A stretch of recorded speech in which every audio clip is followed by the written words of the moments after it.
이제 우리 오늘 창세기 20장을 함께 공부하겠습니다. 창세기 20장을 여러분 찾으시기 바랍니다.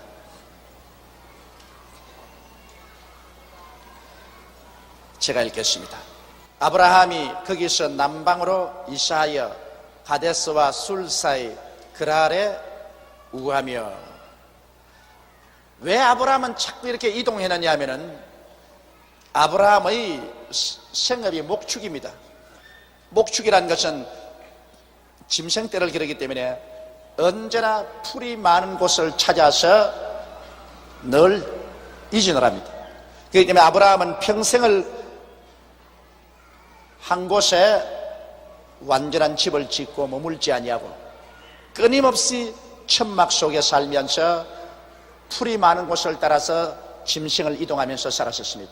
히브리서에 보면 아브라함이 이 세상 천막에서 살면서 끊임없이 나그네 생활을 한 것은 그들에게는 영원히 있을 처소가 하늘에 있기 때문에 그것을 늘 바라고 이 땅에 안주할 처소를 찾지 아니했다, 그렇게 말을 했습니다. 여러분, 우리도 이것을 읽고 하나 깨달아야 될 것은 우리는 믿음의 조상 아브라함의 자손들인 만큼 우리 육신으로는 우리가 서울이라는 특정한 지역에서 한 곳에 우리가 집에 살고 있지만은 마음은 언제나 우리는 천막 생활을 해야만 되는 것입니다. 마음이 이 땅에 잡히면 안 됩니다. 이 세상과 이 세상에 있는 것을 사랑하지 말라.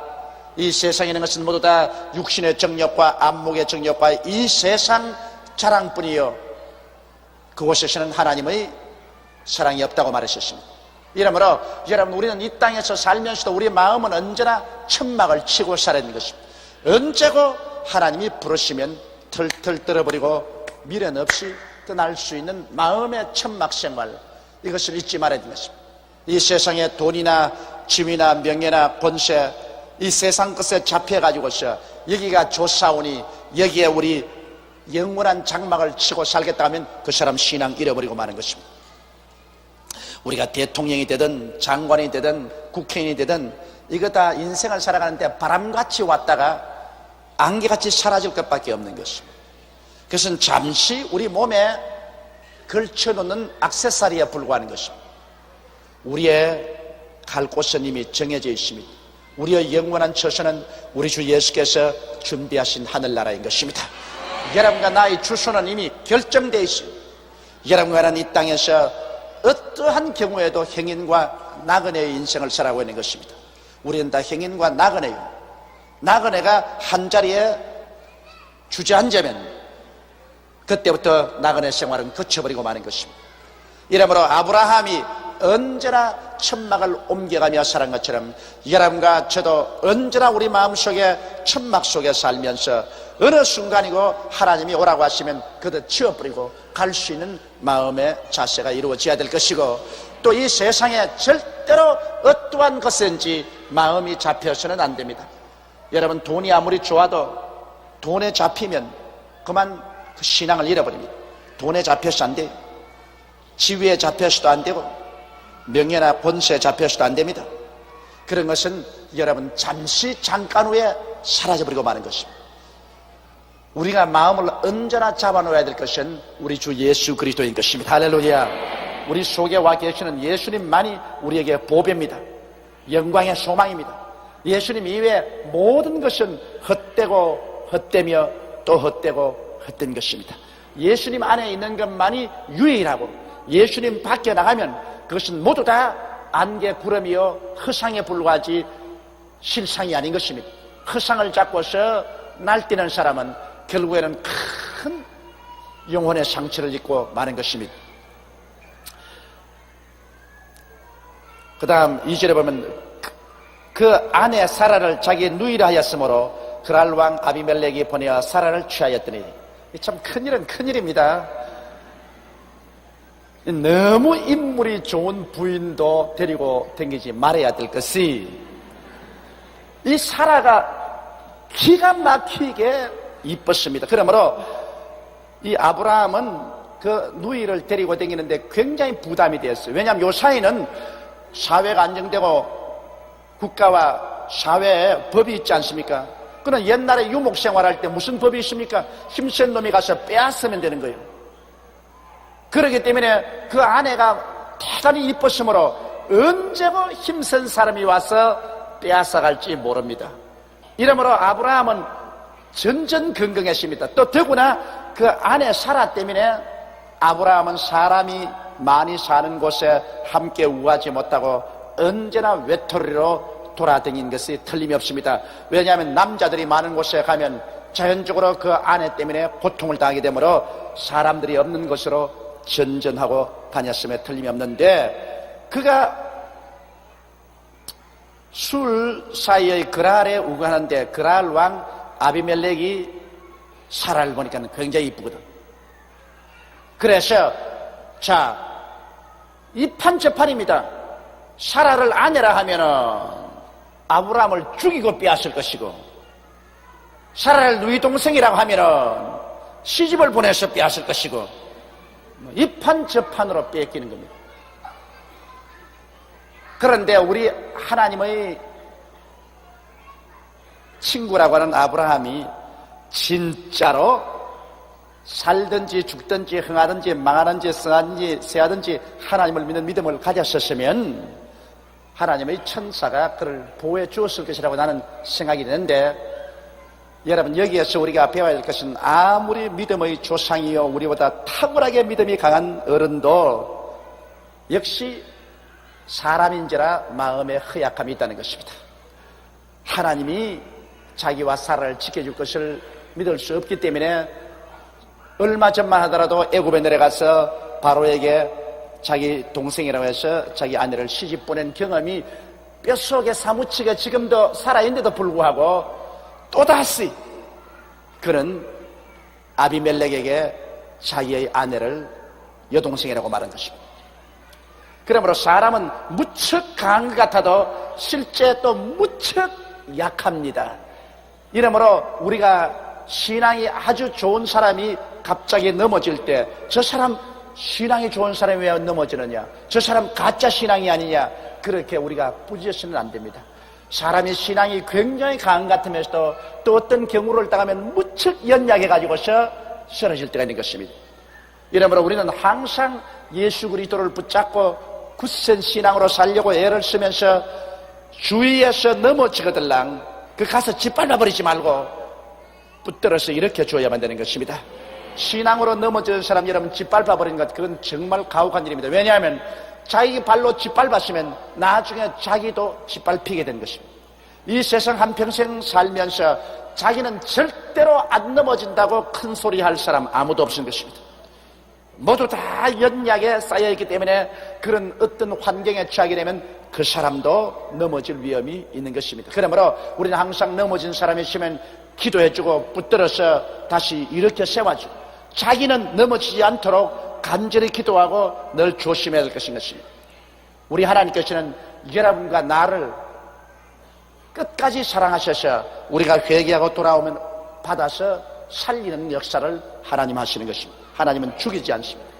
가나마다가 현장에 잡힌 여자를 모세의 제자들이 모두 다 돌로 쳐서 죽이라고 말할 때 예수께서 너희 중에 죄 없는 자가 먼저 돌로 그를 치라고 하시므로, 그 중에 죄 없는 자가 하나도 없거든. 다 도망치고 말았습니다. 그때 예수님께서 그 여자를 짓밟지 않았었습니다. 나도 너를 정죄하지 아니한다. 집에 돌아가서 다시 죄 짓지 마라. 왜? 인생의 연약함을 주님께서 속속들이 알고 계시기 때문에. 인간이 한 번 실수한다고 짓밟아서 죽여버리면 다시는 인간은 일어날 수 있는 소망이 없습니다. 그러나 7번 넘어지면 8번 일으켜서 다시 보혈로 씻어서 성령으로 새롭게 해서 이렇게 세우는 것이 하나님의 뜻인 것입니다. 그러므로 예수님이 오신 것은 우리를 죽이는 것이 아니라 예수님으로 말미암아 살리기를 주님께서 원하시는 것입니다. 도적이 오는 것은 도적질하고 죽이고 멸망시키는 것입니다. 마귀는 오면 도적질하고 죽이고 그냥 막 달라들어 멸망시켜버립니다. 그러나 예수님이 오신 것은 양으로 생명을 얻게 하되 더 넘치게 하려 합니다. 언제나 살리려고 하는 것이 주님인 것입니다. 여기에 아브라함이 우리가 객관적인 면에서 볼 때 자기 아내를 누이 동생이라고 해서 두 번이나 시집을 보냈다고 한번 생각해 보십시오. 여러분, 우리 한국 사회에서 만일 제가 제 아내를 동생이라고 해서 두 번 시집을 보냈다고 한번 생각해 보십시오. 박살 날 것입니다. 박살. 아마 이 강단에 근처도 못하게 할 거예요, 여러분. 그리고 내가 설교하러 오면 몽둥이를 들고 나를 쫓아낼 거예요. 근데 하나님은 이런 자랑스럽지 못한 우리 조상도 하나님께서는 나의 친구라고 하시고 믿음의 조상으로 만들어주셨습니다. 그러므로 하나님은 그 크신 사랑과 자비로서 우리가 믿음을 저버리지 않은 이상은 다시 일으켜 세워서 새 사람으로 변화시켜 주시는 하나님이시라는 것을 잊지 마시기 바랍니다. 이러므로 우리는 하나님을 감사하고 찬송합니다. 그야 아브라함이 한 번쯤 실수를 했으면 그 다음은 안 그랬으면 참 좋았겠는데 또 그도 생명의 위협이 있으니까 갑자기 약해져 가지고서 사라를 자기 누이라 하였으므로 그랄 왕 아비멜렉이 보내어 사라를 취하였어. 그러나 이번에는 하나님께서 직접 손을 써서 도와주십니다. 그 밤에 하나님이 아비멜렉에게 현몽하시고 그에게 이르시되 내가 취한 이 여인을 인하여 내가 죽으리니 그가 남의 아내임이라. 자, 여러분, 여기에서 보면은 하나님께서 우리를 능히 지켜줄 수 있다는 것을 볼 수가 있는 것입니다. 만일 아브라함이 진짜 그냥 하나님을 힘차게 믿었더라면 아예 아내를 시집 보내기도 전에 그걸 빼앗으려고 할 때 하나님께서 아비멜렉에게 현몽하셔서 저 사람에게 손대면 다 죽이겠다, 이렇게 하나님 말할 수가 있는 것입니다. 그렇지 않아요? 그러나 아브라함은 그런 정도의 신앙은 되지를 못하셨습니다. 그래서 그 아내를 시집 보냈는데 아비멜렉이 손을 대지 못하도록 하나님께서 아비멜렉에게 꿈에 현몽해서 무섭게 경고한 것입니다. 이러면 우리 이걸 생각해 보면 여러분, 우리가 진실로 믿음이 있어서 하나님을 의지하면 하나님께서는 우리가 미리 시험과 환난에 떨어지기 전에 지켜줄 수 있는데도 불구하고 우리가 꼭 시험에 떨어지고 난 다음에 하나님이여 도와주시옵소서 부르짖어서 그때야 하나님 와서 도와주는 것은 우리 믿음이 부족하기 때문에 그런 것입니다. 우리 믿음만 올바르게 선다면 우리는 시험에 들기 전에 하나님이 지켜줄 수 있습니다. 아브라함도 이 시험에 들기 전에 하나님께 정말 기도하고 믿었으면 하나님이 미리 천사를 보내서라도 보호해 주었을 것인데 아브라함 믿음이 그 정도로 되지 못했었습니다. 그러므로 시험에 떨어지고 난 다음에야 비로소 하나님이 꿈에 현몽하사 도와준 것입니다. 틀림없이 아브라함은 사라 자기 아내를 시집 보내고 난 다음에 아마 철야기도 했을 것입니다. 마음이 안 편해서 잠이 오겠어요? 그러니 밤새도록 하나님이여 내 아내를 보호하여 주시옵소서. 할 수 없어 시집은 보냈지만 내가 답답해 죽겠나이다. 아마 그랬을 겁니다. 그러니까 하나님께서 아비멜렉에게 경고해서 보호해 주신 것입니다. 사람 믿음의 단계란 희한하잖아요. 시집 보내기 전에 하나님이 우리를 보호해달라고 믿는 믿음은 그거는 참 최고의 믿음인데 그거는 못하고 시집 보내놓고 난 다음에 하나님이 보호해달라는 것은 좀 못한 믿음입니다. 우리는 최고의 믿음을 가지면 참 좋겠는데 그게 어디 마음대로 되나요? 우리는 최고의 믿음을 가질 수 있도록 늘 노력해야 되겠습니다. 4절에 아비멜렉이 그 여인을 가까이 아니한 고로 그가 대답하되 주여 주께서 이로운 백성도 멸하시나이까? 그가 나더러 이는 내 누이라고 아니하였나이까? 그 여인도 그런 내 오라비라 하였사오니 나는 온전한 마음과 깨끗한 손으로 이렇게 하였나이다. 부부간에 척척 맞아 떨어져 갑니다. 남편은 내 누이라 하고 아내는 우리 오라비라 하고 둘이가 이렇게 척척 맞아 떨어져야 멋진 부부가 된다고요. 부부간에 서로 말이 안 맞아 떨어지면 이 문제가 생기거든. 그러니 이 사라도 속이 여간 상했을 것입니다. 남편이 믿으면 확 하나님을 믿어주지 자꾸 몇 번이나 시집을 보냈다가 찾아왔다가 시집을 보냈다가 찾아왔다가 그 사라의 마음도 얼마나 상했겠습니까? 그러나 사라가 그 남편을 굉장히 존경한 것을 알 수 있습니다. 성경에 보면 사라는 남편을 주라고 하고 그의 명령에 복종했다고 말한 것입니다. 주라는 것은 다시 말하면 우리 주 예수 그리스도처럼 받들었다는 것입니다. 그래서 이 모범을 통해서 성경 에베소서 5장에 보면 아내들이여 남편에게 복종하기를 죽게 하듯 하라 했습니다. 그래서 이 사라는 남편이 다른 사람에게 시집가라는 것까지라도 순종을 했는데 요거는 순종 안 했으면 좋겠어요. 그런데 너무 순종을 해가지고서 이것까지도 순종을 했습니다. 그 보면 사라가 그 남편을 굉장히 사랑하고 존경하고 순종한 것을 알 수 있는 것입니다. 이러므로 아비멜렉이 하나님 앞에 말씀을 드렸습니다. 하나님이여, 내가 이 여인을 아직 가까이도 안 했는데 주님이 나를 죽이려고 합니까? 난 죄 아직 안 지었는데 왜 의로운 백성인 나를 죽이려고 하십니까? 그리고 또 내가 그를 아내로 취한 것도 남편도 누이라고 말하고 그 여자도 우리 오빠라고 말하니 그 내가 어떻게 안 속아 넘어갈 수가 있습니까? 속아 넘어가서 데려왔으니 나는 죄가 없지 않습니까? 이런 나도 죽이겠습니까? 왜냐하면 이 당시에는 일부 다처제 시대입니다. 한 남자가 많은 여인을 거느리는 시대인 것입니다. 그래서 자기의 재력이 있고 능력이 있으면 많은 여인을 거느립니다. 아비멜렉은 벌써 자기 여러 아내가 있었는데 또 이 아브라함의 아내가 탐이 나서 누이라고 하니까 데리고 왔던 것입니다. 6절에 하나님이 꿈에 또 그에게 이르시되 내가 온전한 마음으로 이렇게 한 줄을 나도 알았으므로 너를 막아 내게 범죄하지 않게 하였나니 여인에게 가까이 못하게 함이 이 까닭이라.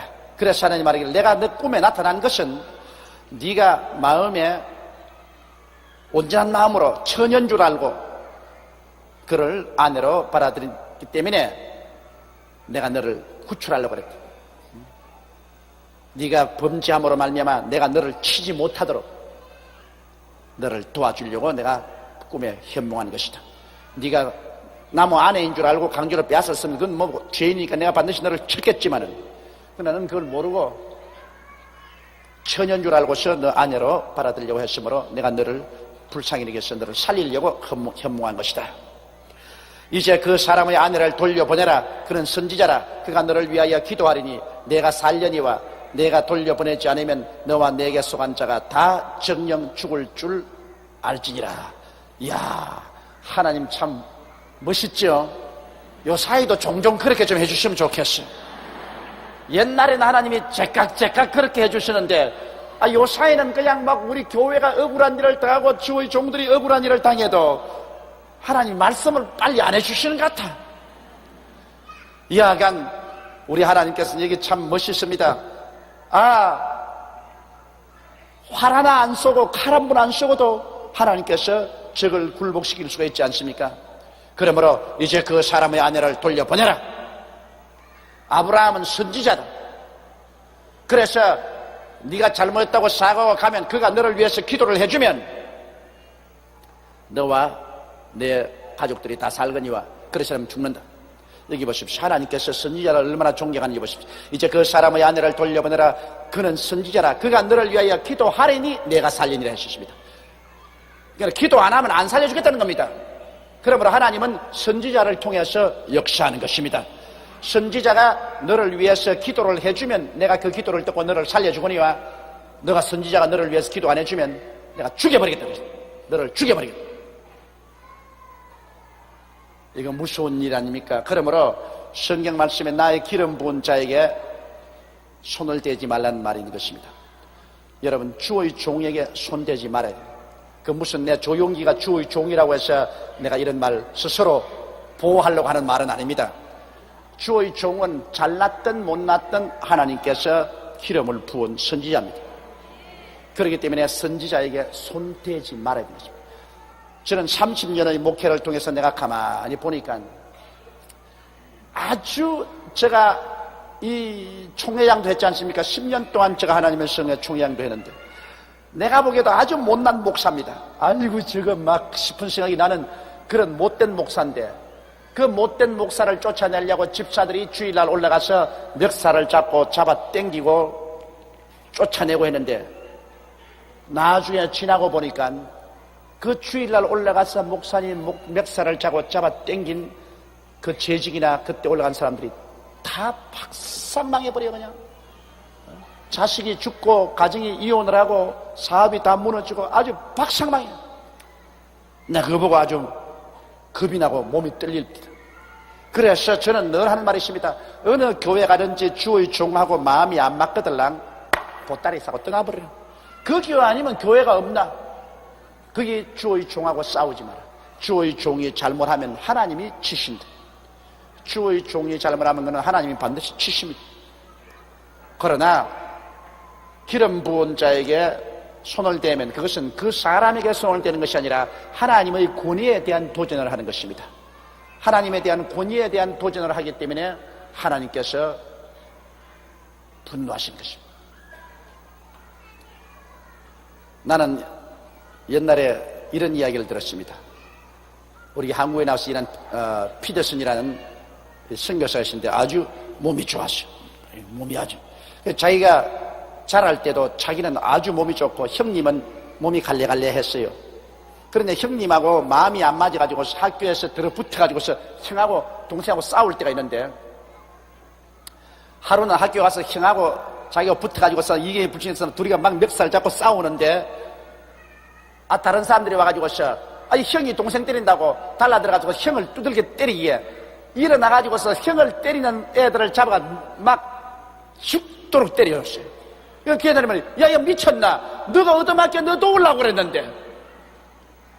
자기 하는 말이, 형님하고 나하고 싸우는 거야 우리 문제지만 너희들이 형님 때리는 것은 난 용납할 수 없다. 그건 내 피가 한 피니까. 주의 종이 잘못되면 하나님이 때리는 것은 좋아요. 하나님이 때리는 것은 좋은데, 하나님이 기름 부은 사람을 평신도가 와서 때리면 하나님은 주의 종을 때리기 전에 평신도부터 먼저 때려놓고, 하나님 권위 때문에, 그리고 주의 종을 때리는 것입니다. 그 하나님의 권위 때문에. 이러므로 주의 기름 부은 자에게 손을 안 대는 것이 참 좋습니다. 하나님의 맷돌은 천천히 돌아가지만은 보드랍게 갈아내버리고 마는 것입니다. 난 요사이 기도할 때, 하나님 맷돌 좀 빨리 돌려요. 빨리 돌려. 아유, 왜 이렇게 천천히 돌립니까? 그래도 내가 지난 세월을 탁 돌아보니까 정말 우리 교회나 주의 종을 대적해서 싸운 사람이 온데간데 없어요. 아예 보드랍게 갈아져 버려요. 그 사람들은 급하지만은 하나님은 오래 참지만은, 그렇다고 해서 하나님은 아무 일도 안 하는 하나님은 아니라는 것을 우리가 알아야 하는 것입니다. 그러므로 여기 아비멜렉에도 하나님이 내가 직접 너를 죽인다 살린다 안 했었습니다. 아브라함이 선지자이기 때문에 나는 아브라함을 통해서 일한다. 아브라함이 너를 위해서 기도를 해주면 너가 살겠거니와, 아브라함이 너를 위해서 기도 안 해주면 너와 너 가족은 다 죽는다. 오늘날도 그러므로 하나님께서는 사람을 통해서 역사합니다. 하나님은 직접으로 하나님 나타나서 역사할 때도 있지만, 그러나 사람의 입을 통해서 역사합니다. 성경에도 뭐라 하시면, 자녀들아 내 부모를 공경하라. 그러면 내가 세상에서 잘되고 장수를 했는데, 그러면 세상에서 잘되고 장수하는 것은 부모에게 축복을 받아야 돼요. 부모가 아유 우리 자식 새끼들 참 잘 두었다, 정말 자식 된 것 하나님께 감사한다, 그리고 자식을 축복하면 그 부모의 입술을 통해서 하나님이 잘되고 장수하게 만들어 주겠다는 것입니다. 부모는 내리 쥐어 박아놓고 난 다음 주여 복을 주시옵소서, 주시옵소서. 주님이 뭐랍니까? 너희 부모의 입을 통해서 너를 축복하게 하라. 너희 부모의 입을 통해서 너를 축복하게 하라. 그래야 내가 축복한다.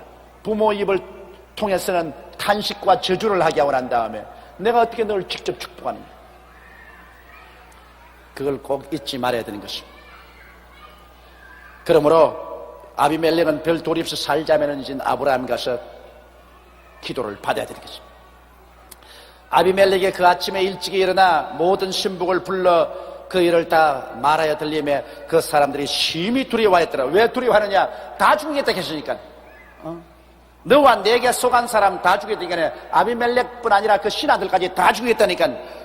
아이고 주인 하나 잘못 만났다가 벼락이 떨어지겠다 싶으니까 신복들이 다 뜬다고요. 하나님의 축복과 심판은 지도자를 통해서 옵니다. 아담 안에서 우리가 다 죽었으나 예수 그리스도 안에서 우리가 믿음으로 다 삽니다. 아브라함 한 사람 택하니까 아브라함의 후손들을 하나님이 다 함께 택해 주신 것입니다. 아론의 머리 위에 부은 기름이 그 수염을 통해 옷깃에 내린다 했어요. 그러므로 축복은 위에서부터 밑으로 내려오는 것입니다. 한 교회도 한 가지요. 교회도 그 제단에 있는 섬기는 주의 종들이나 제단에서 기도하는 장로님들이 정말 하나님 중심으로 살고 하나님께 축복받은 사람이면 그 주의 종이나 장로님들의 설교와 기도 사역을 통해서 축복이 교인들에게 넘쳐나게 되는 것입니다. 그러나 제단에서 주의 종이나 장로들이 잘못되어 있으면 교회 전체가 그냥 바싹 말라버리고 마는 것입니다. 그러므로 지도자라는 것은 굉장한 책임이 있습니다. 하나님께서는 축복도 지도자를 통해서, 하나님의 심판도 지도자를 통해서 내려오게 되는 것입니다. 그러므로 우리 나라를 다스리는 대통령이나 장관이나 국회의원들이나 이 지도자들이 많이 예수를 믿고 하나님께 충성하는 것 굉장히 필요합니다. 그를 통해서 하나님께서 우리를 축복해 주실 수가 있기 때문인 것입니다. 아비멜렉이 아브라함을 불러서 그에게 이르되 내가 어찌하여 우리에게 이리 하느냐, 내가 무슨 죄를 내게 범하였건데 내가 나와 내 나라로 큰 죄에 빠질 뻔하게 하느냐, 내가 합당치 않은 일을 내게 행하였도다 하고.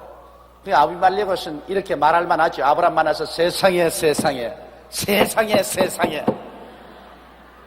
이런 일을 어떻게 할 수가 있느냐. 당신 생사람 잡을 뻔한다겠나. 내가 당신에게 무슨 죄 지었더냐. 그런데 왜 나와 내 백성을 다 멸망시키려고 이런 죄를 범하게 만들었냐.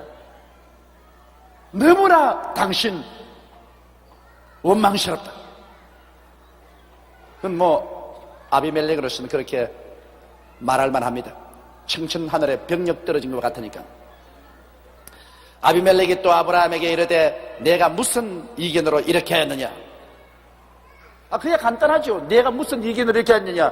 그게 아브라함이 아내하고 둘이서 같이 다니니까 군대도 없고 자기를 도와줄 사람도 없으므로 겁이 나서 그렇죠.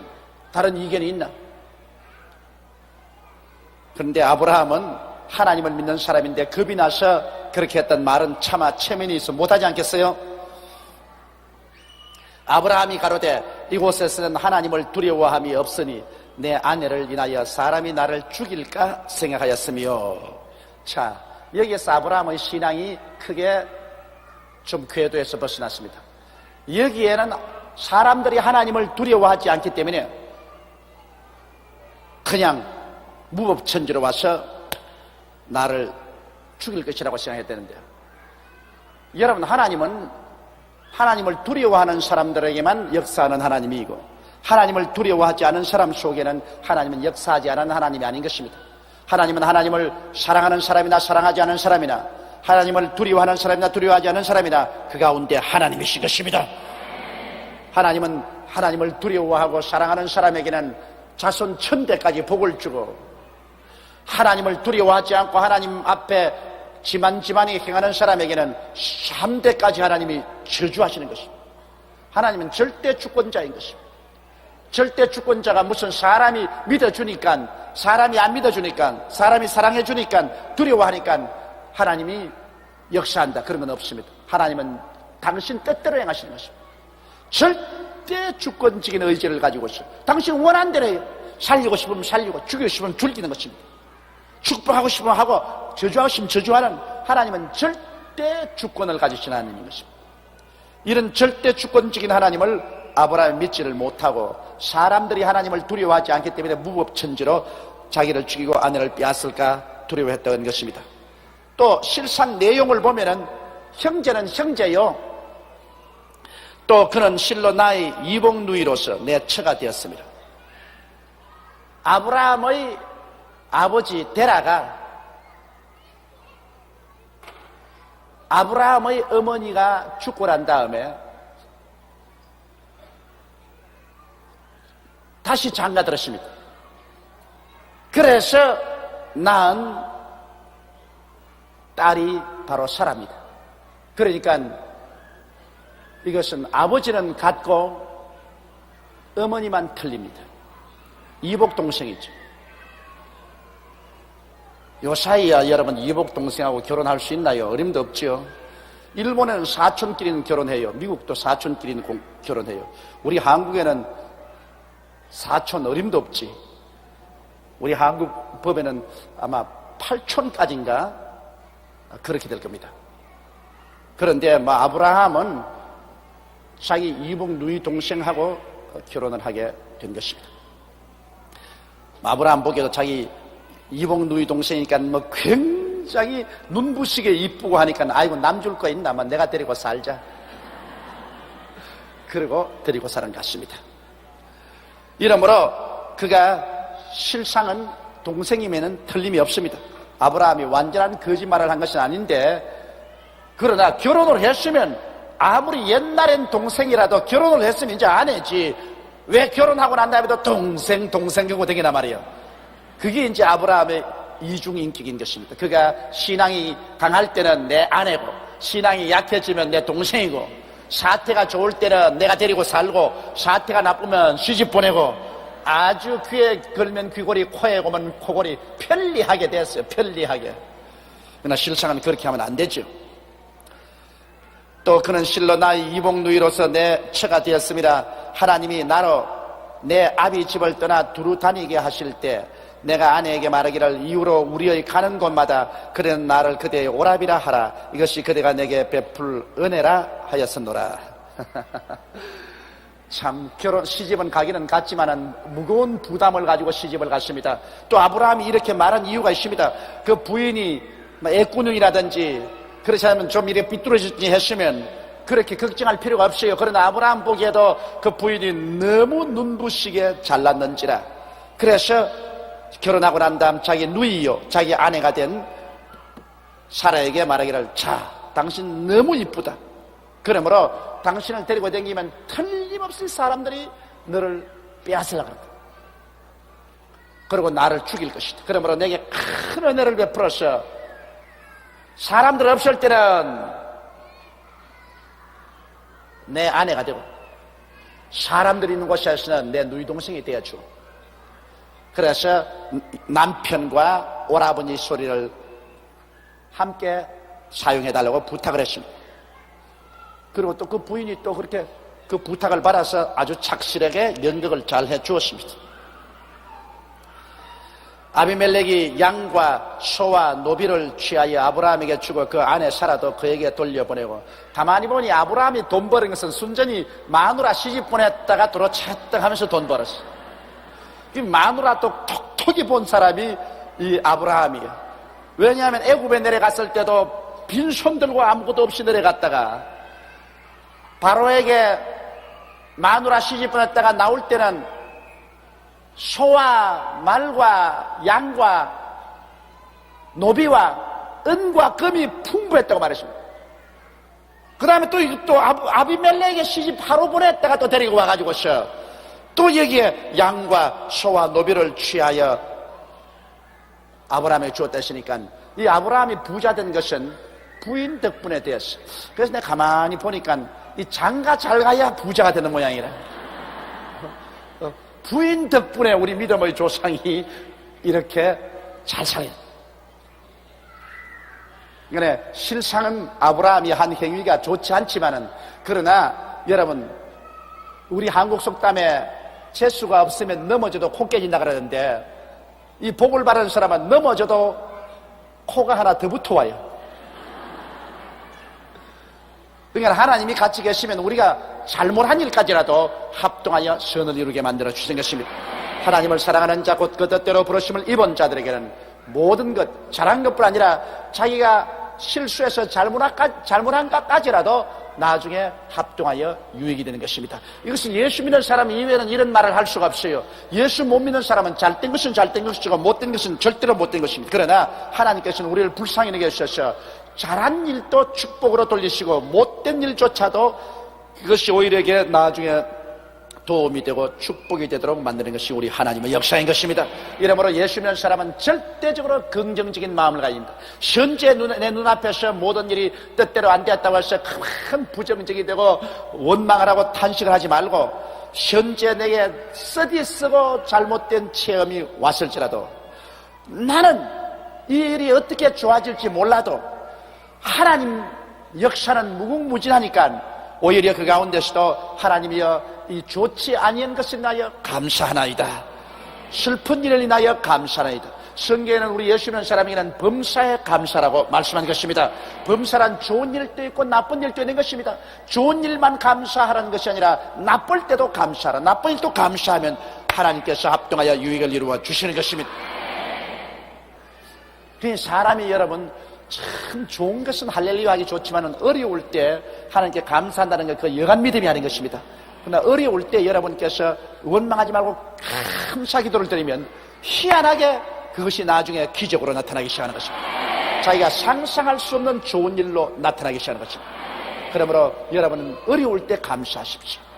어려울 때 하나님께 아주 감사와 찬송 드리면 먼 훗날에 그것이 굉장한 이익으로 돌아서게 되는 것입니다. 그러므로 아브라함이 아내를 바로에게도 시집을 보내고 아비멜렉에게도 시집을 보낸 것이 얼마나 괴롭습니까? 그러나 결국 지나보니 하나님이 그 잘못한 것조차도 보호하여 주셔서 오히려 합동하여 유익이 되게 만들어 주신 것입니다. 그러므로 아비멜렉이 양과 소와 노비를 취하여 아브라함에게 주고 그 아내 사레도 그에게 돌려보냈습니다. 갔다가는 이 많은 재산을 붙여서 돌아왔어요. 아브라함에게 이르되 내 땅이 내 앞에 있으니 너 보기에 좋은 대로 거하라 하고, 이제는 하나님의 선지자인 줄 알았으므로 이제는 서비스를 잘합니다. 이제 땅도 내 앞에 있는 우리 땅에 너가 거하라. 참 마누라 이렇게 톡톡히 보는 사람 처음 봤어. 사라에게 이르되 내가 은 1000개를 내 오라버니에게 주었어. 이거 보십시오. 이거 막 호박이 넝쿨째 떨어지네. 이제는 또 사라에게 이르되 내가 은 1000개를 내 오라비에게 주었어. 그것으로 너와 함께한 여러 사람 앞에서 내 수치를 풀게 했노니 내 일이 다 선히 해결되었나니라. 그래서 모든 사람 앞에서 사라의 명예를 회복시키기 위해서 사라에게 자기가 수치를 끼쳤다는 그것을 회개하는 마음으로 은 1000개를 주었습니다. 그러니 소와 낙이 얻었지, 또 은도 또 얻었지. 참 그때 교회가 있었으면 내가 가서 전부 다 헌금으로 받았으면 좋겠어. 아브라함이 하나님께 기도하며 하나님이 아비멜렉과 그 아내와 여종을 치료하사 생산케 하셨으니 여호와께서 이왕의 아브라함의 아내 사라의 연고로 아비멜렉의 집 모든 태를 다치셨습니다. 보십시오. 아비멜렉이 선지자의 아내를 취하려고 하자 하나님이 벌써 심판을 시작했습니다. 그날부터 시작해서 아비멜렉의 가정의 모든 부인들이 어린 아기를 못 낳도록 태를 닫아버렸습니다. 그대로 되었으면 후손이 전혀 없을 것이고 또 하나님이 저주해서 다 죽이실 것입니다. 그런데 아브라함이 하나님께 기도하며 하나님이 아비멜렉과 그 아내와 여종을 치료하사 생산케 되십니다. 그러므로 주의 종의 기도란 참 필요합니다. 여러분께서 그러므로 주의 종의 기도를 받는 것 좋습니다. 여러분보다 좀 더 높은 구역장이나 조장, 그리고 전도사님, 그 다음에 목사님, 저게까지 오는 데는 힘이 너무 들 테니까 안 오는 게 좋지만은 어떻게 선이 닿아서 저게 손이 닿으면 주의 종에게 기도받는 것은 좋습니다. 왜냐하면 하나님께서는 주의 종의 기도를 통해서 역사를 하는 것입니다. 이러므로 아브라함이 만일 아비멜렉과 그 아내와 그 여종을 위해서 기도 안 해줬으면 그 가정에는 후손이 다 두절되고 말하신 것입니다. 그러나 아브라함이 기도하니까 하나님이 치료했다십니다. 기도와 치료, 이것은 참 같이 갑니다. 기도해야 치료해요. 여기도 보시면 치료 아닙니까? 아브라함이 하나님께 기도하며 치료하사 그렇게 말했습니다. 기도는 치료의 원동력이 되는 것입니다. 이러므로 마음의 병, 육신의 병, 생활의 병, 여러 가지 병이 들면 여러분 주의 주님에게 기도를 받으십시오. 기도하면 하나님이 치료해 주시는 것입니다.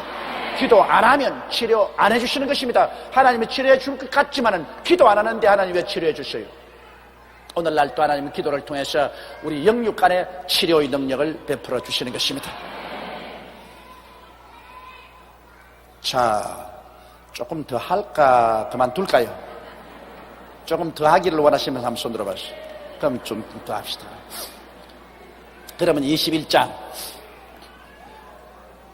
여호와께서 그 말씀대로 사라를 권고하셨고 여호와께서 그 말씀대로 사라에게 행하셨으므로 사라가 잉태하고 하나님의 말씀하신 기한에 미쳐 늙은 아브라함에게 아들을 낳으니라. 자, 하나님이 사람들 말하기를 왜 아브라함이 100살이 되고 사라가 90살 될 때까지 기다렸나? 근데 하나님께서 여러 가지 위험을 다 지나게 하고 난 다음에 아브라함이 아들을 주셨다. 애굽에 내려갔을 때도 하나님께서는 사라에게 태의 문을 닫아 놓았어. 어린애기를 낳지 못하게 한 상태입니다. 물론 아비멜렉하고는 같이 살지 않았지만 그러나 아비멜렉에게 시집 갔을 때도 사라의 태를 닫아 놓았어. 절대로 자식이 생기지 못하게 했습니다.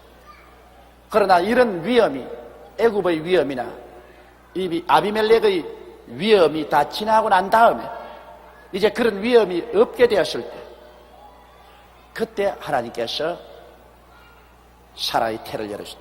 왜냐? 사라가 나이 이제 90이 되니까 아무리 여자가 절세 미인이도 90이 되면은 그때는 별 볼 일 없습니다. 그래서 한국 속담에 여자 나이 40만 되면 까치도 안 돌봐준대요.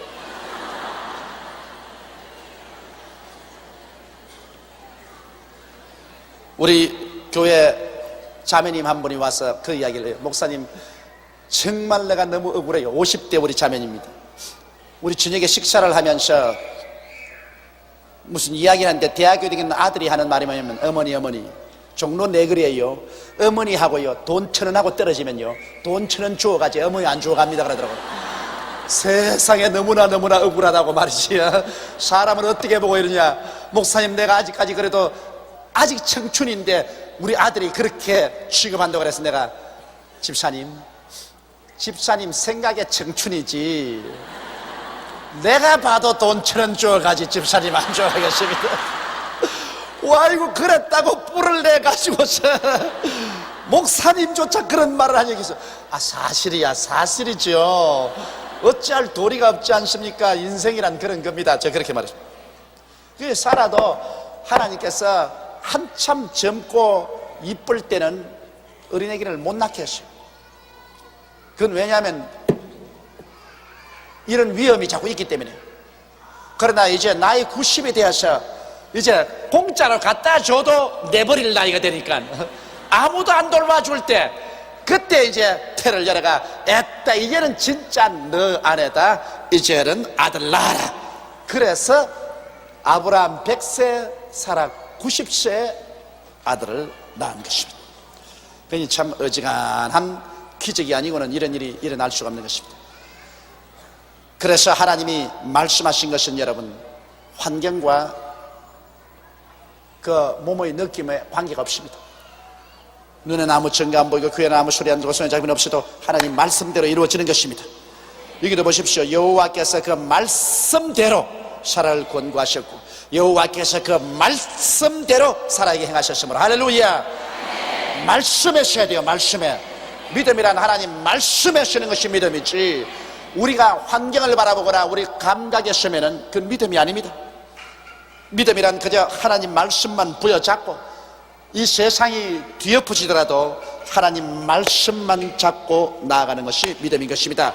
믿을 수 있는 이유는 하나님이 말씀을 주시기 때문인 것입니다. 이러므로 우리가 말씀을 많이 듣고 말씀을 많이 읽고 그래서 말씀을 마음속에 많이 가지고 있어야 되는 것입니다. 이래서 언제나 우리에게 역경이 다가와도 우리는 말씀에 서서 나가야 되는 것입니다. 하나님은 말씀대로 이루시는 것입니다. 말씀 없이 이루지 않은 것입니다. 그러므로 말씀대로 사라가 잉태하고 하나님이 말씀하신 기한에 미쳐 늙은 아브라함에게 아들을 낳았습니다. 아브라함이 그 낳은 아들 곧 사라가 자기에게 낳은 아들을 이름하여 이삭이라 하였고, 그 아들 이삭이 난 지 8일 만에 그가 하나님의 명대로 할례를 행하였더라. 여러분, 이삭이란 말은 웃음이란 말인 것입니다. 웃음, 한박 웃음꽃이 폈단 말인 것입니다. 아들을 주었으니 100살에 낳은 아들이니 얼마나 좋겠습니까? 그러니 아예 한박 웃음이지. 정말 이 자녀들이라는 것은 참 귀한 겁니다. 자녀는 하나님이 주신 기업이라고 했습니다. 저는 요사이 우리 손녀 때문에 이 세월 가는 줄을 몰라요. 참 그렇게 이쁘던지 모르겠어요. 나는 아들 서희를 길렀는데 아들 서희하고 솔직한 말로 놀아본 적이 없어요. 그냥 뭐 애들이 있으니 저 엄마가 다 키우는 줄 알고 뭐 그저 내버려 놓았지, 그걸 안고 내가 1시간씩 얼리고 그렇게 한 적은 없어요. 그런데 이 손녀는 어떻게 그렇게 이쁘던지 모르겠어요. 이건 뭐 내 놀이개라, 놀이개. 내가 가지고 있으면 시간 간 줄 몰라요. 이게 뭐 요사이 안으면 내 얼굴 다 핥히고 자기 주먹으로 내 입술 다 땡기고 그냥 때리고 하는데도 그래도 그렇게 이쁘대요. 이래서 이 손자나 손녀 없는 사람은 여러분 억울할 겁니다. 정말 자식 사랑할 때보다는 훨씬 귀여워요. 자기 친자식보다 훨씬 나아요. 그러므로 나이 늙는다고 탄식하지 마십시오. 나이 늙으면 여러분 위에 손자나 손녀가 얹혀질 것입니다. 아주 귀여워요. 그런데 여기에 100살이 된 아브라함이 90살 된 아들을 자기 아내를 통해서 낳은 아들이니 그 얼마나 귀하겠습니까? 그래서 아들을 낳아서 8일 만에 그가 하나님 명대로 할례를 베풀었습니다. 아브라함이 그 아들 이삭을 낳을 때 100세라. 참 그때는 오래 살기도 했어요. 100세의 아들을 낳았으니 사라가 가로되 하나님이 나로 웃게 하시니 듣는 자가 다 나와 함께 웃으리로다. 하나님이 웃게 만들으셨다.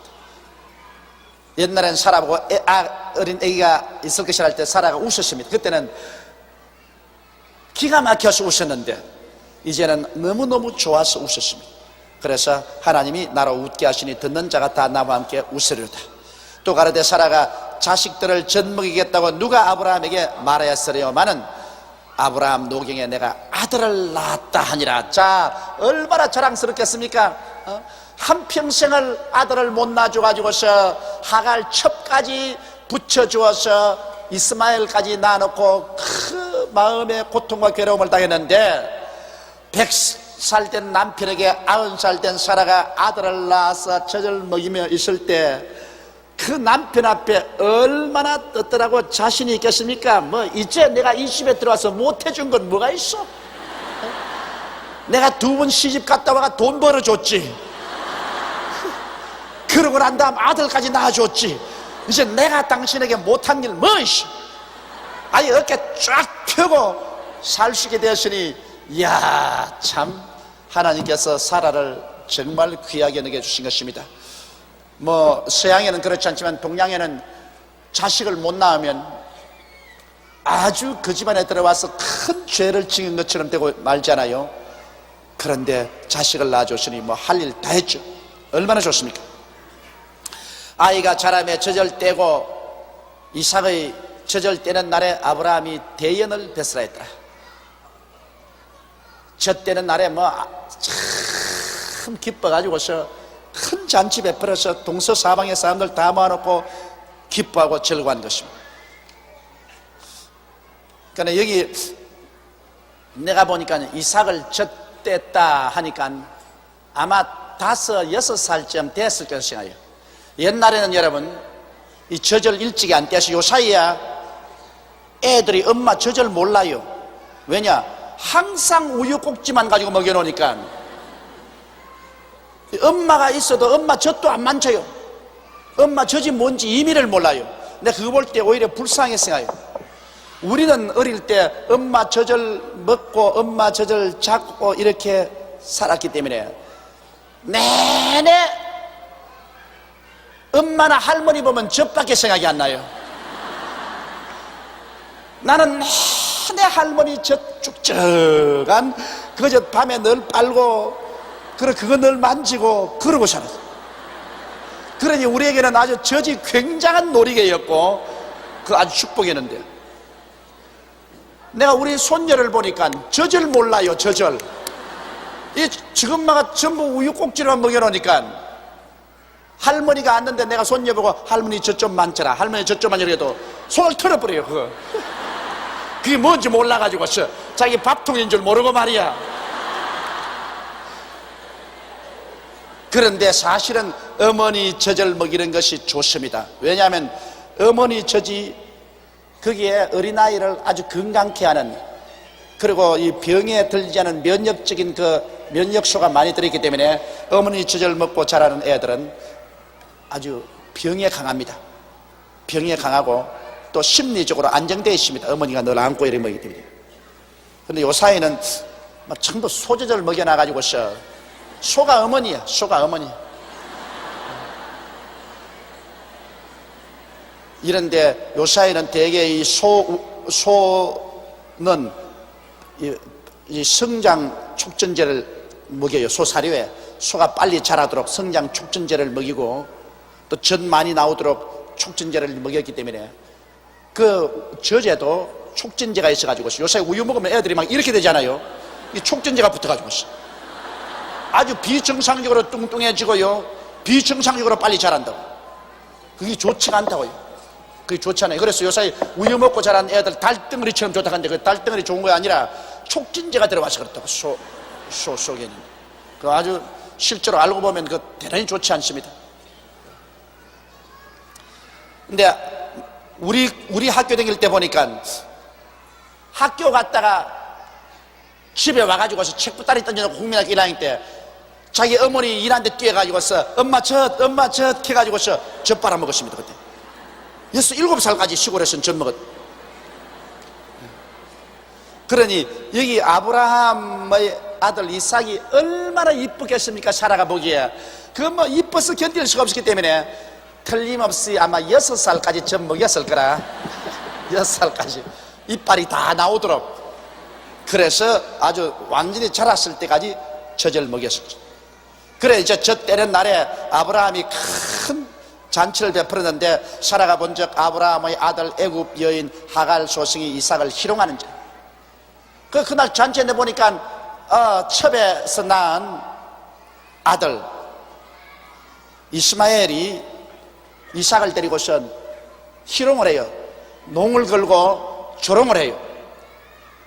그러니까 그냥 사라의 마음속에 뿔이 난 겁니다. 화가 났어. 그가 아브라함에게 이르되 이 여종과 그 아들을 내어 쫓아라. 이 종의 아들은 내 아들 이삭과 함께 기어버렸지 못하리라. 단호하게 남편에게 명령을 했는데, 자 아브라함이 그 아들을 위하여 그 일이 깊이 근심되었더니, 그러나 아브라함에게는 첩의 아들 또 아들이거든. 자기 하갈을 첩으로 구해서 낳은 아들 이스마엘 또 자기 아들이기 때문에 와이고 자기 본처인 이 사라가 엄하게 쫓아라고 명령을 내리 불호령으로 떨어지는데 아브라함 마음이 걱정이 돼. 마음이 괴로워요. 그것도 내 자식인데 그걸 어떻게 하나 마음이 상당히 고민이 되었습니다. 아브라함이 그때 조금만 참고 이 일을 안 했더라면, 자식을 안 낳았더라면 이런 고민이 없을 것인데, 이 이삭과 이스마엘의 자손이 지금까지 여러분 팔레스타인에서 싸우고 있습니다. 이스라엘 백성하고 아람 민족입니다. 이스라엘 민족은 이삭의 후손이고 아람 민족은 이스마엘의 후손입니다. 그래서 지금까지라도 이 이복 형제끼리 피나는 투쟁을 하고 있습니다. 죽고 죽이는 피나는 투쟁입니다. 여러분 모슬렘교는요, 모슬렘교도 그들 코란에 보면은 아브라함이 자기 조상입니다. 지금 모슬렘교 거기도 분명히 아브라함이 자기 조상이라는 겁니다. 그런데 거기에 보면 뭐라고 했냐면 이스마엘이 하갈이 아브라함의 정처고, 그리고 여기에 사라가 첩이었다고 거기는 그렇게 기록해 놨습니다. 까꿀로지요. 그러나 이 성경에는 사라가 본처고 하갈이 첩이라고 놨습니다. 그래서 서로 그것을 바꾸어 놨지. 코란경에는 보면은 그대로 구약성경 그대로, 거의 그대로예요. 코란경 구약성경은 거의 그대로 갖다 놨어요. 그 다음에는 마호메토가 하나님 계시 받았다는 책을 연결해놨는데, 거기 보면은 그들 또 아브라함이 자기 조상이라고 말하고 이스라엘 백성을 또 아브라함이 자기 조상이라고 말합니다. 아브라함의 아들끼리 지금 싸운다. 그러니 이게 참 무서운 일이 아닙니까? 12절에 하나님이 아브라함에게 이르시되 내 아이나 내 여종을 위하여 근심하지 말고 사라가 내게 이런 말을 다 들으라. 이 사이에서 나는 자라야 내 씨라 칭할 것입니다. 자, 여기 보십시오. 하나님께서 육으로 난 것은 언제 육으로 취급합니다. 그리고 성령으로 말씀으로 난 것을 하나님께서 인정해 주는 것입니다. 하갈에게서 난 것은 아브라함이 육으로 난 자식이거든. 그러나 이삭은 하나님이 약속의 자녀이거든. 약속의 자녀입니다. 여러분과 나는 육으로 난 자손이 아니라 모로다 약속으로 난 자녀인 것입니다. 왜냐하면 우리 주 예수 그리스도를 믿으면 멸망하지 않고 영생을 얻는 하나님의 약속을 통해서 낳은 자식을 하나님은 육으로 낳은 자식보다 귀하게 여기시는 것입니다. 하나님, 이스라엘 백성은 하나님의 선민입니다. 그러나 하나님의 선민이지만은 그는 육으로 난 자식입니다. 육신으로 아브라함에서 혈통으로 육으로 난 자식이지만은 여러분과 나는 육신으로나 혈통으로나 사람의 뜻으로 나지 않고 하나님께로 난 약속의 말씀으로 태어났기 때문에 오늘날 여러분과 나는 하나님의 상속을 받게 되는 것입니다. 그렇기 때문에 육의 선민이 있고 영의 선민인데, 여러분, 우리는 말씀의 약속을 통해서 낳은 사람으로 영의 선민이고 이스라엘은 육의 선민인 것입니다. 여기에도 보니까 하나님께서 약속의 말씀으로 낳은 자식이 이삭이고 육으로 낳은 자식이 이스마엘인데, 하나님께서는 육으로 낳은 이스마엘이 하나님 말씀의 약속으로 낳은 이삭하고 상속 같이 못 받는다. 그러므로 육으로 낳은 자손은 이스마엘과 그 어머니 하갈은 내가 쫓아라. 축복은 해주지만은 내가 쫓아라. 하나님의 상속은 못 받는다. 그런 것입니다. 그러므로 오늘 우리 예수 믿고서 말씀으로 태어나는 것, 이것 얼마나 큰 축복인지 모릅니다. 우리는 하나님의 아들 예수 그리스도를 믿음으로 말씀으로 약속으로 태어난 자손들인 것입니다. 우리는 안 쫓겨납니다. 우리는 천당까지 올라가는 것입니다. 그러나 육으로 태어나서 말씀을 받아들이지 아니하고 우리 조상이 아브라함이다, 우리가 이스라엘 민족이다, 그러므로 우리는 그대로 여기서 구원받는다고 하는 것은 헛된 일입니다. 지금은 그거 통과되지 않습니다. 그것은 하나님께서 함께 육으로 난 자손들을 영으로 난 자손과 똑같이 취급하지는 아니하는 것입니다. 그러므로 여기 하나님이 아브라함에게 이르시되 내 아이나 내 여종을 위하여 근심하지 말고 사라가 내게 이런 말을 다 들으라. 이삭에게서 난 자라야 내 씨라 칭할 것임이라. 그러나 여종의 아들 또 내 신이 내가 그로 한 민족을 이루게 하리라 한지라. 바로 여종에서 난 아들을 한 민족으로 이루게 된 것이 오늘날 바로 아람 민족이 되고 마는 것입니다. 하나님께서 아브라함의 육의 실인이 육으로 축복해 주었지 영으로는 축복해 주지 않았습니다. 아브라함이 아침에 일찍 일어나 떡과 물 한 가죽 부대를 취하여 하갈의 어깨에 메어주고 그 자식을 이끌고 가게 하며 하갈이 나가서 브엘세바 들에서 방황하더니, 자, 정처 없이 자식 데리고 그 하갈이 떡과 물 부대를 어깨에 걸머쥐고 방황하는데, 여러분, 광야에는 해가 얼마나 뜨겁게 비칩니까? 그러니 얼마 있지 않아야 물 다 마셔버리고 그들은 기갈에 취해서 죽게 되는 것입니다. 가죽부대에 물이 다한지라 그 자식을 떨기나무 아래 두며, 더우니까 떨기나무 그늘 밑에 자식을 두며 가로되 자식의 죽는 것을 참아보지 못하겠다고 살 한 바탕쯤 가서, 화살 한 손 바탕쯤 가서 마주 앉아 보며 방송대고였습니다. 통곡을 하고 울었습니다. 어찌하여 내 팔자가 이렇게 기구합니까 하고 울었습니다. 그리고 어린애도 그냥 그 떨기나무 밑에서 엄마가 저 멀리 가버렸으니까 고함을 치고 울었습니다. 하나님이 그 아이의 소리를 들으심으로 하나님이 사자가 하늘에서부터 하갈을 불러 가라되 하갈아 무슨 일이냐, 두려워 말라. 하나님이 저기 있는 아이의 소리를 들으셨나니 일어나 아이를 일으켜 내 손으로 붙들라. 그는 그로 큰 민족을 이루게 하리라 하시니라. 자, 하갈의 부르심과 어린아이의 부르심을 하나님이 들으시고, 하나님께서 이들도 아브라함의 육신의 씨앗이니 축복해서 큰 민족을 이루어 했는데, 오늘날 여러분 아람 민족이 지금 1억이 넘습니다. 1억이 넘어요. 주위에, 이스라엘 주위에 둘러싸고 있는 아람 민족. 그러므로 큰 민족을 이루었죠. 하나님이 하갈의 눈을 밝히시며 샘물을 보고 가서 가죽 부대에 물을 채워다가 그 아이에게 마셨다. 여러분, 이스라엘에 가보면요, 광야입니다. 정말 젖과 꿀이 어디 흘러요? 우리 한국의 젖과 꿀이 흐르지. 그런 광야인데 그게 이스라엘의 가장 중요한 것이 물입니다. 샘물만 있으면 그 주위가 오아시스가 돼요. 좀처럼 샘물을 찾을 수가 없습니다. 그런데 하나님이 축복해 주심에 하갈의 눈을 밝히심에 샘물을 보고 가서 가죽 부대에 물을 채워다 그 아이에게 마시다는데, 하나님이 눈을 밝혔다 이 말을 잊지 마십시오. 여러분, 우리가 이 세상에 살면서 하나님이 눈을 밝혀야 일이 돼요. 성경을 공부하는 것도 하나님이 눈을 밝혀야 성경 속에 있는 깊은 진리를 알게 되는 것입니다.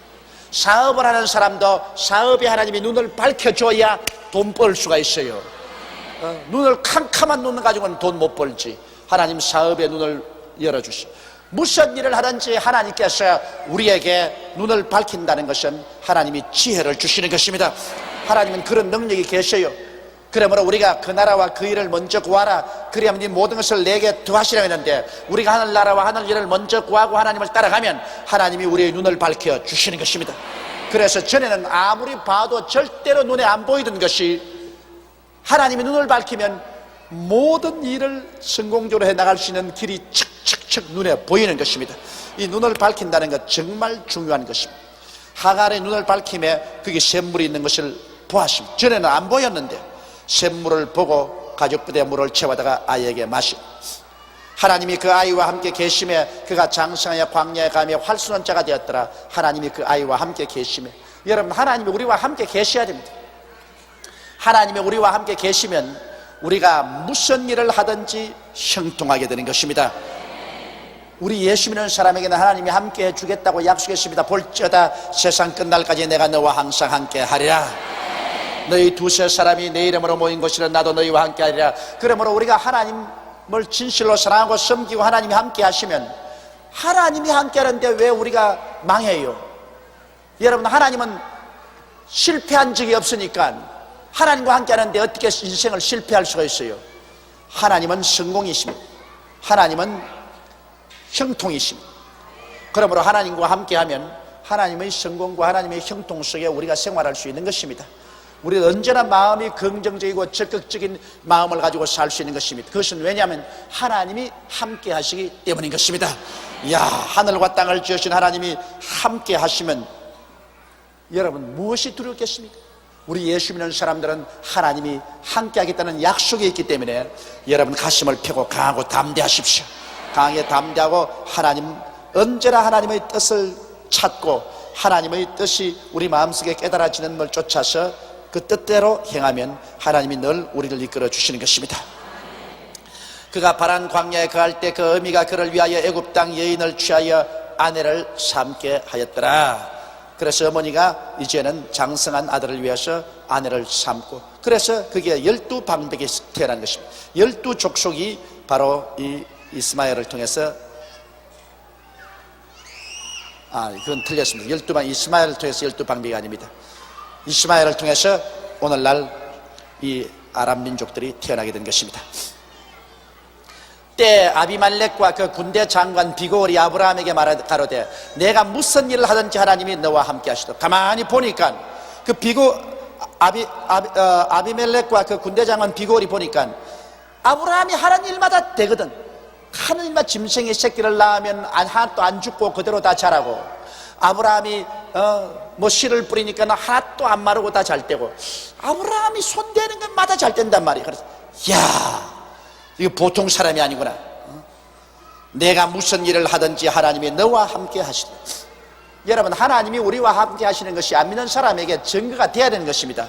우리가 예수 믿고 하나님 승인다면서 하는 것마다 다 망해버리면 말하겠습니다. 나 예수 잘 믿는다.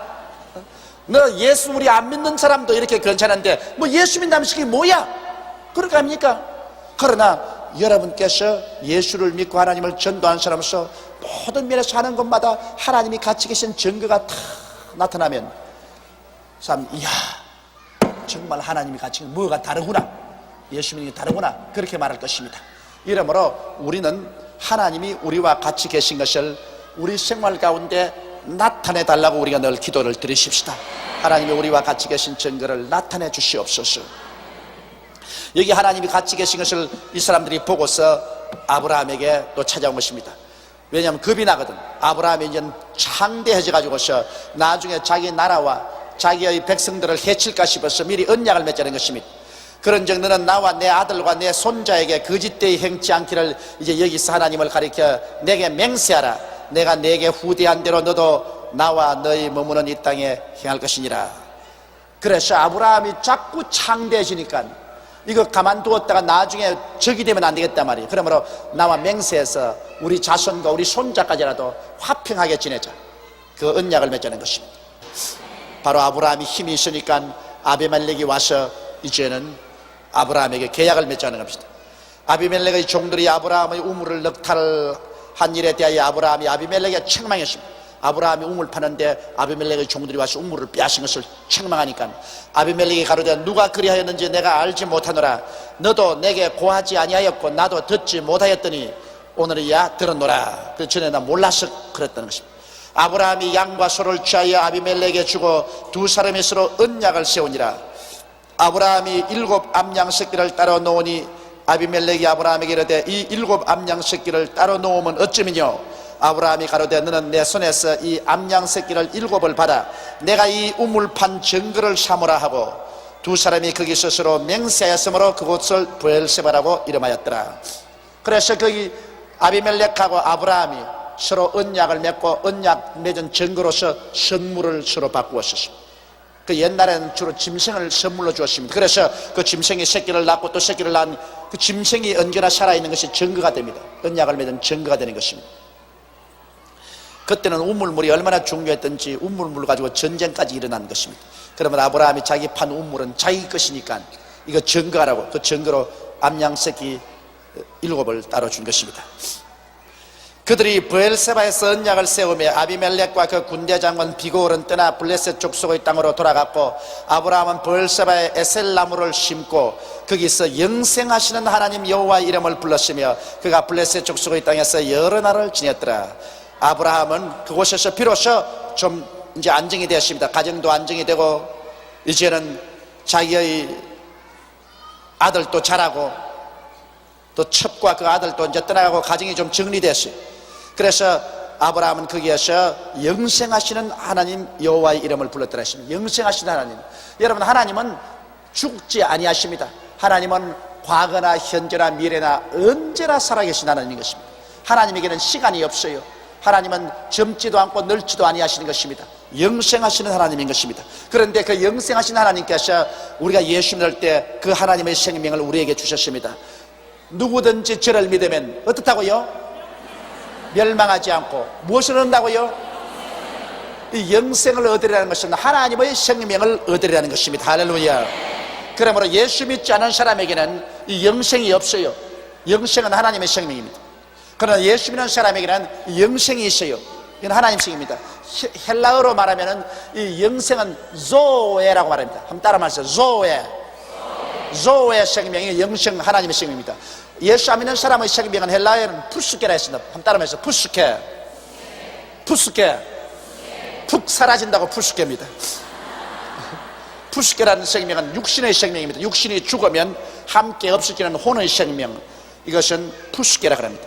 그러나 영의 생명, 영생을 얻은 생명은 조의 아이오니온, 영생, 조의 생명이라고 합니다. 그래서 우리가 예수를 믿으면 하나님의 생명인 조의 생명을 얻기 때문에 우리는 이제 푸스케가 아니고 조에입니다. 그러나 예수 믿지 않은 사람은 전부 푸스케예요. 그저 푹석하고 사라져버리고 말아요. 그런데 여기에 영생하시는 하나님 이름을 아브라함은 불렀던 것입니다. 할렐루야. 자, 그러면 우리 오늘 들은 말씀을 우리 마음속에 생각하면서 영생하신 하나님께 우리 모든 것을 다 맡기면서 기도하십시다.